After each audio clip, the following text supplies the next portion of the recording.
Hello, this is Heather Hoffman, and today I have a really clean and simple, cute little critter card using masking and some Distress Oxide inking. I'm using the cute little stamp set from Reverse Confetti called Nuts About You. I'm using my Misty. You don't have to. I just like being able to line it up and make sure I get it straight for this technique.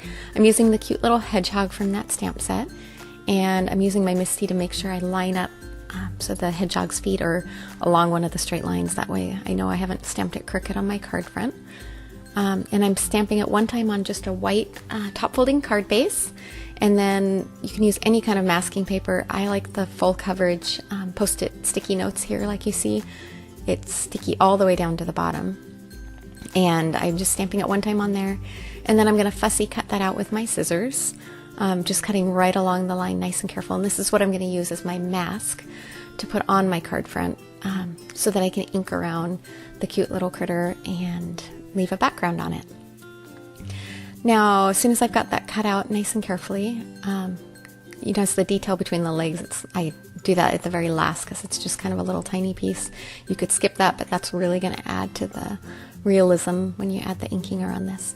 So carefully set that mask in place, fitting it right onto your stamped image on your card front. Then I'm using, again, you can use any masking paper. I'm using post-it tape for this. I really like the post-it tape products. They just remove really easily. And I'm going masking slightly above the bottom of the feet, and then just some inexpensive plain post-it notes to cover the bottom so I don't get ink smudges on here. Now, clean and simple doesn't always mean easy. Look how I just set that lid on the top of my card base, and oh dear, I have an ink smudge. So I redid that part with a clean card base. Probably didn't have to, but part of a clean and simple card, I really like the white space, and when I smudge or ruin it, that's the challenge of clean and simple, is you have so much white space to ink a smudgy finger or something like that on.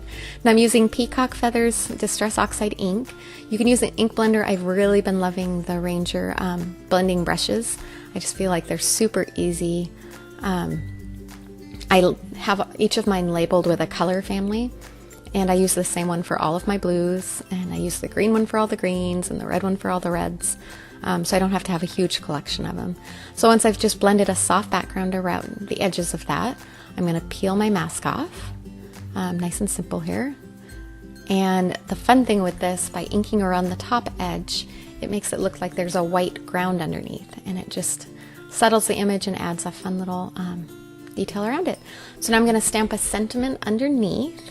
And then I'm using some really simple Copic markers, just simple colors. I wanted to leave that image really light so that it just kind of focused on the effect you got from the inking around the edges. So I have two warm gray Copic markers I'm going to use, and then add a little pink for some blush on the cheeks. One of the ways I like to add pink onto the cheeks, especially when I'm leaving an image white like this, is I used the pink. For this I used R11, and I put the little dot on there for the blush. Now it just kind of leaves a hard, sharp, severe line. So now if you grab your colorless blender and just go around that really quick, it softens those edges and blends it out a little smoother. So the two warm grays I'm using is just Warm Gray 1 and Warm Gray 3. I really like the shade of the warm grays. You can use any neutral or cool, whatever is your favorite. Just adding, again, just a tiny bit of outline and shadow around it, just to add a little tiny bit of depth. Now I also did the same technique in the same card idea using the Cured stamp set and Worn Lipstick Distress Oxide ink.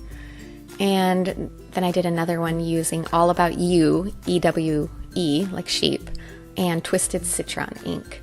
You can just make a whole trio of fun little critters in a clean and simple background. Thanks so much for stopping by.